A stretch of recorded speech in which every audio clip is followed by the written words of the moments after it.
경기지방 중소벤처기업청에서 시행하는 2021년도 신성장 기술 매칭 사업 전문가 기술 소개를 말씀드리도록 하겠습니다.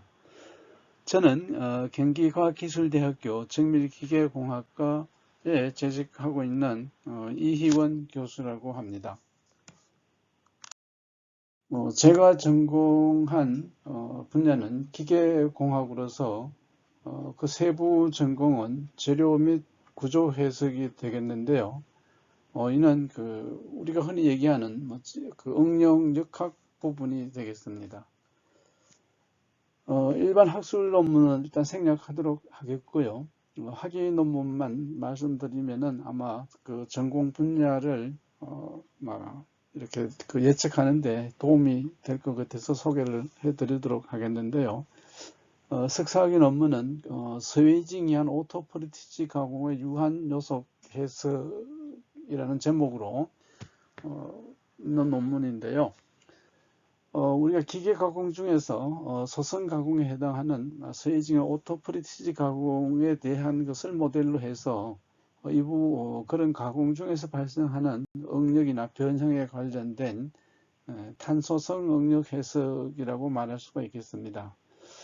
이런 탄소성 응력 해석에 관해서 유한 요소 해석이라는 그 해석 방법으로 응력 해석을 했고, 그 당시에는 성형 프로그램이 없었기 때문에 이게 이제 1980년대 중반이기 때문에 지금처럼 해석할 수 있는 그런 그 프로그램이 없는 시절이라서 이런 해석을 할 수 있는 알고리즘이나 프로그램을 직접 코딩을 해서 수행했던 기억이 납니다.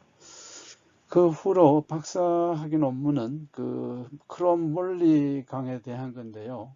이 강에, 이 스틸에 추소가 침입했을 때 일반적으로 스틸에 추소가 침입하면 어떤 치성이 발생하는데요. 이러한 수소 치화에 대한 특성을 연구를 했는데 그런 수소를 치화시키고 그에 따른 기계적 특성이나 기계적 성질의 변화에 대한 것을 연구하기 위해서 실험도 하고 석사학위 때 했던 것처럼 유한요소법에 의한 해석을 했는데, 이때 해석은 석사 때는 탄소성 해석이었지만은요, 박사학위 때는 수소가 확산하는 그런 것을 시뮬레이션 했었습니다.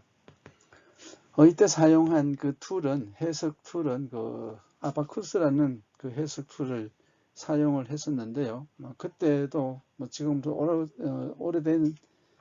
오래 전이라서 지금처럼 상용 프로그램은 아바쿠스라는 상용 프로그램은 있었으나 우리가 개인용 PC에서 사용할 수가 없는 그런 환경이기 때문에 여러 가지 제약도 받고 했었습니다. 어쨌든 이런 해석 프로그램은 지금은 개인용 PC에서 대부분 사용할 수가 있기 때문에 사용자 측이나 굉장히 또 많이 보급된 그런 또 하나의 원인이 되기도 합니다.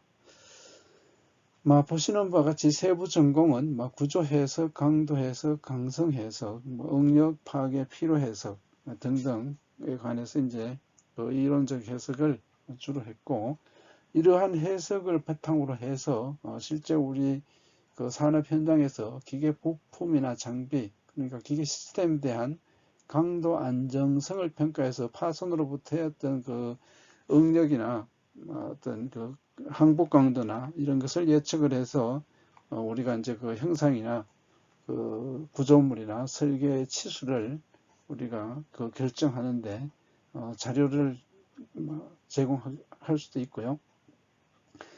그 다음에 또 이제 기계 구조물의 어떤 진동 문제나 이런 것을 이제 완화하기 위해서 이제 강성 평가를 하기도 하는데, 주로 이제 컴플라이언스를 통해 가지고 강성을 예측해서 최적의 어떤 그런 구조물을 설계하고 기구 설계나 구조 설계의 바탕이 되는 그런 자료들을 도출할 수 있는 그런 분야라고 할 수가 있겠습니다.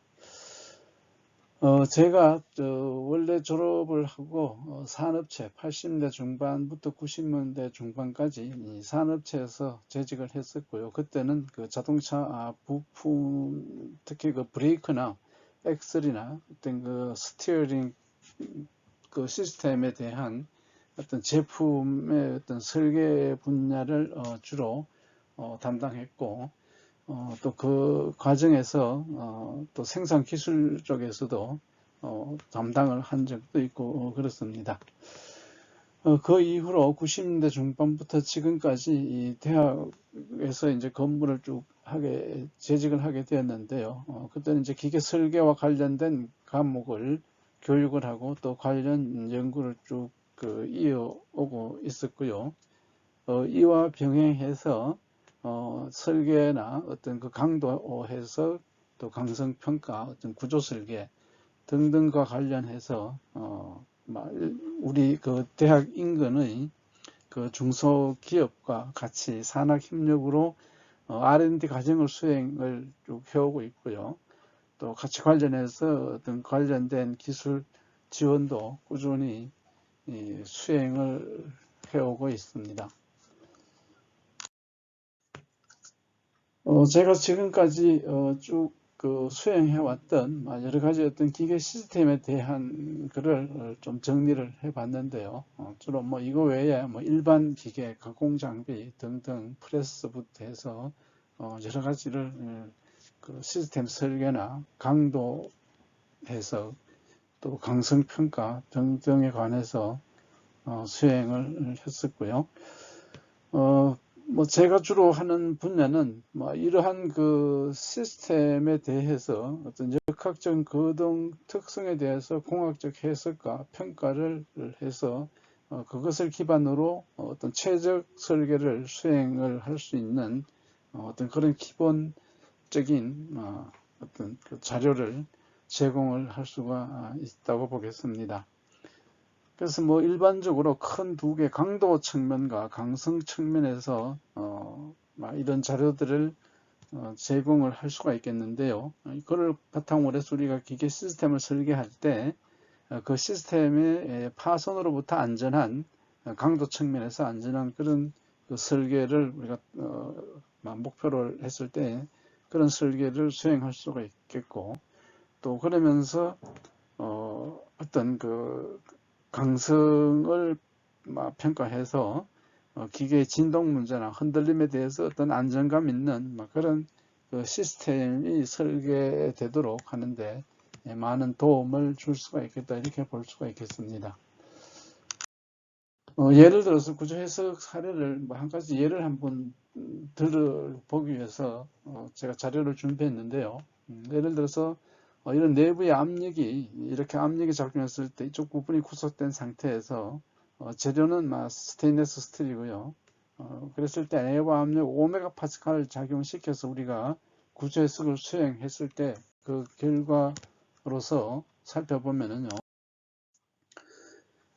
이렇게 그 내부의 압력이 적용했을 때 이제 변형은 최대 맥시멈이 여기 있는 그 0.0539mm의 그 변형을 이쪽에 물론 구속을 시켰고 내부의 압력이 작용하니까 붉은색으로 보이는 이 부분의 변형이 가장 심하게 나타났다, 이렇게 볼 수가 있겠고요. 응력 상태는 이제 55.82메가파스칼로 이 스테인리스 스틸에 참고로 그 항복 강도가 대략 한 500메가파스칼 되는데요. 한 10분의 1 정도의 이제 응력이 작용하는데, 물론 정량적인 값은 큰 의미는 없겠습니다만은, 여기에서 이제 우리가 중요하게 설계 상황에서 볼 수 있는 게, 이러한 그 부분에 구속을 시키고 내부의 압력이 5메가파스칼 작용한다고 가정했을 때, 이 응력 분포를 보면은, 보시다시피 이 부분에 붉은색으로 보이는 부분이 이제 응력이 가장 높은 부분이 되겠는데요. 상대적으로 이제 푸르게 보이는 부분이 이제 응력이 작게 작용하는 그런 부분이 되겠는데, 가장 좋은 거는 이러한 응력 상태가 균일하게 이제 분포되는 게 가장 이상적이겠는데요. 이제 그렇게 되는 게 이제 그렇게 되도록 우리가 설계하는 게 목표가 되겠는데요. 이런 결과를 보고 우리가 그것을 그 응력 상태나 분포를 살펴보고 우리가 어떤 형상이나 치수를 조정해서 균일하게 분포될 수 있도록 설계하는 데 많은 도움이 되어 왔습니다. 다음 자료도 요 자료는 앞에서 내부의 압력이 작용했을 때지만은 지금은 여기에 부속을 시키고 이제 이쪽에 하중이 작용했을 때 어떻게 되는가를 살펴본 자료가 되겠는데요. 이렇게 보듯이 우리가 이제 해석을 실제로 할 때는 여러 가지 어떤 실제 상황과 조건을 하중의 방향, 하중의 크기, 또 종류, 또 재료의 종류 등등을 실제 우리가 설계하고자 하는 그 시스템과 동일하게 우리가 조건을 부여를 해서 해석을 하면은 우리가 실제로 정확한 어느 정도 정확한 그 결과를 얻을 수가 있다고 볼 수가 있겠습니다. 마지막 예를 한번 보면은 이러한 부분이 있다고 했을 때 예를 들어서 이제 이 부분은 이제 구속을 했습니다. 내부에. 그리고 이 부분에서 하중을 1000N을 줬을 때 이것은 이제 알루미늄 합금인데요. 하중을 이렇게 줄 수도 있고요. 그러면을 때 이제 그 결과로서 우리가 예측을 그 응력 변이를 이것은 이제 최대 변이가 이렇게 나타난 것을 이 부분에서 알 수가 있겠습니다. 다음에 보여지는 게 이제 응력 분포인데요. 이쪽 부분을 구속을 하고 여기에 하중을 줘서 이 방향으로 하중을 줬을 때 보시다시피 이 부분에 이제 응력이 집중되어서 상대적으로 이런 부분은 우리가 치수를 좀 적게 하고 이 부분은 치수를 좀 증가시켜서 어떤 응력이 균일하게 분포할 수 있도록 그렇게 설계하는 게 해야 된다 하는 것을 우리가 알 수가 있겠습니다. 이처럼 제가 그 여러 중소기업한테 이제 많이 수행해 온 내용을 지금까지 설명을 해 드렸습니다. 이상으로 설명을 마치도록 하겠습니다. 감사합니다.